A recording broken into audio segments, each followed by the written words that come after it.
Welcome to Virginia Medical Updates. My name is Alejandra Gonsalves, and I'm happy to have here with us today Dr. Majid Fotuhi.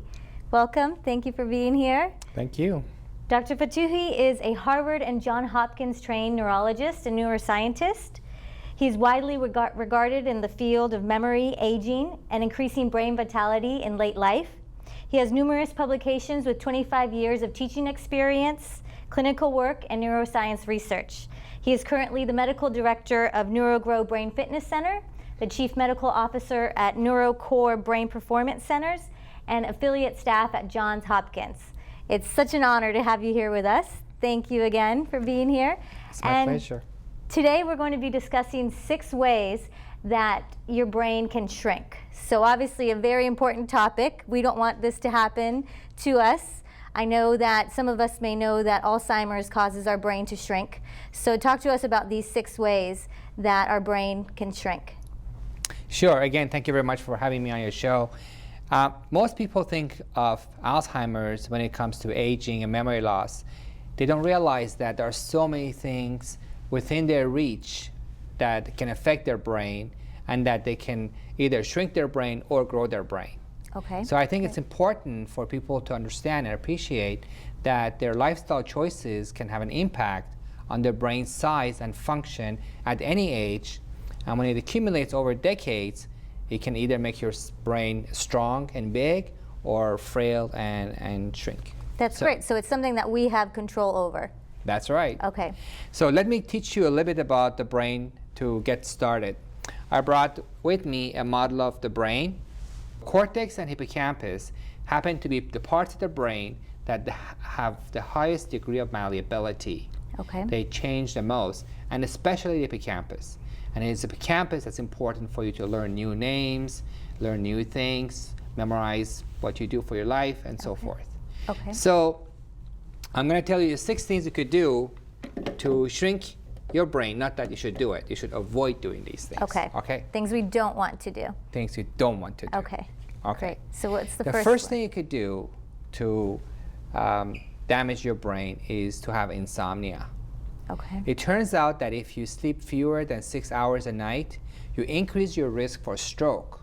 Okay. But also, you increase the possibility of shrinking your brain, because your brain needs oxygen, and your brain needs to be healthy when you sleep. When you don't get adequate amount of sleep, your brain blood flow is affected, the cortisol, which is the stress hormone, goes up. Cortisol is toxic to the brain, and a combination of these make your brain smaller, smaller, and smaller. The second way you can shrink your brain is to have sleep apnea.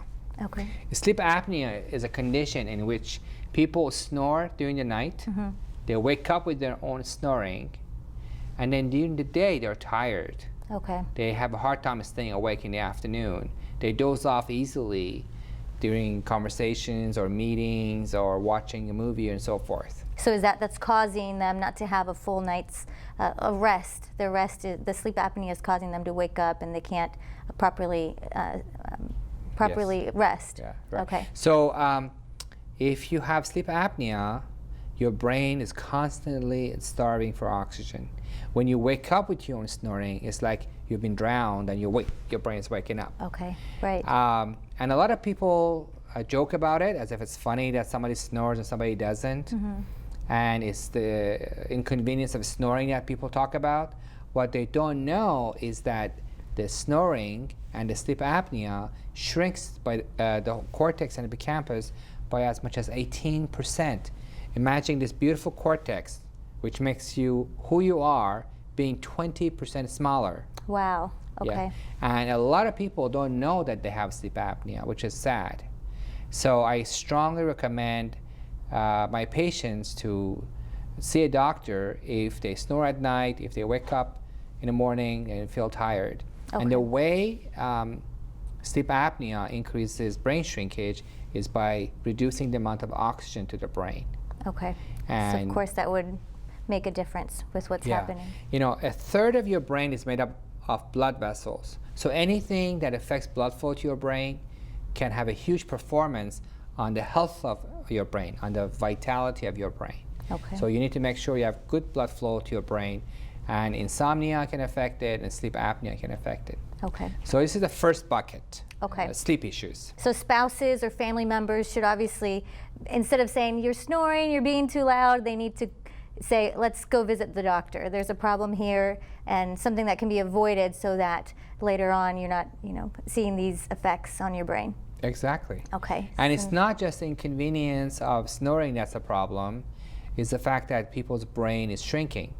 And sleep apnea also increases the risk of stroke and also increases the risk of heart attacks. Right. Something about sleep apnea makes your blood more coagulable. Your blood becomes more sticky. Okay. So you're more likely to have strokes or heart attacks. In fact, in one study, researchers looked at people who were in a stroke unit, people who have had a stroke, and they did a survey, did a study, and they did an actual sleep study to find out what percentage of them had sleep apnea. They found out that 90% had sleep Wow. apnea. Wow. So yes, it definitely makes a difference. Okay. So we're going to have to say, instead of saying stop snoring, we're going to say stop shrinking your brain, go see the doctor. Exactly. Okay. And the good thing about both of those two conditions, insomnia and sleep apnea, is that they are treatable. Okay. So now we've discussed two of the ways that your brain can shrink. So sleep apnea or insomnia. And now for the rest. All right. Number 3 and number 4 are related. One is hypertension and one is obesity. Okay. The higher your blood pressure is for a long period of time, the smaller your brain gets. In fact, several studies have looked at people who have uncontrolled hypertension, and they found that they have a 2 to 3-fold increase risk of Alzheimer's disease because the blood pressure can literally shrink your brain. Again, a third of your brain is made of blood vessels, so anything that affects the blood flow can affect your have a brain as well. negative impact on your brain. Okay. And number 4 is the obesity. I want to tell you something you wouldn't believe. Okay. The bigger your belly, the smaller your hippocampus gets.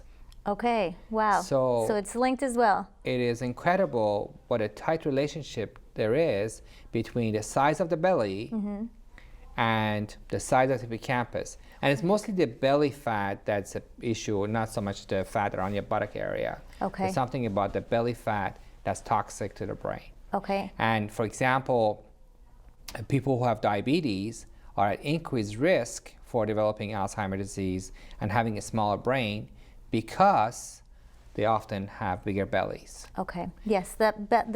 I know sometimes it's known as the tire, the extra tire weight that's around the belly. That's what you have to They have. call it the love handle. There's nothing Okay. lovely about it. Right. Right. Okay. Okay. Now, the last 2 items on the list are not related. We talk about insomnia, sleep apnea, hypertension, and obesity. Next thing on the list is stress and anxiety. Okay. In fact, this is one of the worst things for your brain. When you're stressed out, the levels of cortisol, which is the stress hormone, go up in your blood. And this hormone is very toxic to your hippocampus. So the higher your stress level, the smaller your hippocampus gets. So people who worry about developing Alzheimer's disease later in life are actually putting themselves at increased risk for developing it because the stress Right. shrinks the hippocampus. It's causing the shrinkage. Okay. The same way with depression, the longer period of time a person has been depressed, the smaller hippocampus gets. And this is something that they're going to be seeing over time, That's right. later on. All of these things are cumulative. So if you've had stress for 2 years of your life because of something bad happened, and then the rest you've been doing fine, it's okay. But if you have a lifestyle in which you're stressed every day for everything, whether you're in traffic, or have a fight with your spouse, or whether you don't get along with your coworkers, that kind of daily stress shrivels your brain. Okay. The last one on the list is concussion. Traumatic brain injury can literally jolt the brain and tear the connections from one side of the brain to the other side of the brain. Okay. And so football players who've had multiple concussions have a smaller brain, and they have 3-fold increased risk of Alzheimer's disease. And this, of course, also is going to shrink the hippocampus as well. Yes. Okay. So whichever you hit your brain is the hippocampus that shrinks. Okay. Whether it's you're hit here, or the back, hippocampus is very fragile.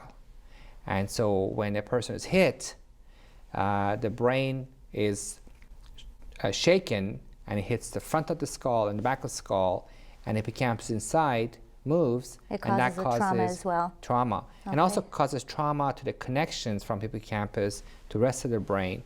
And when those connections are torn, hippocampus does not have its usual input and output, and that too causes the brain to shrink and a person to become demented later in life. Okay. So the 6 things we talked about Yes, are let's go over them. Finally, insomnia. Yes. Okay. The worse the insomnia, the more the shrinkage there is. Yes. Second is sleep apnea. People who snore at night are shrinking your brain every night, one night at a time. Hypertension, high blood pressure is really bad.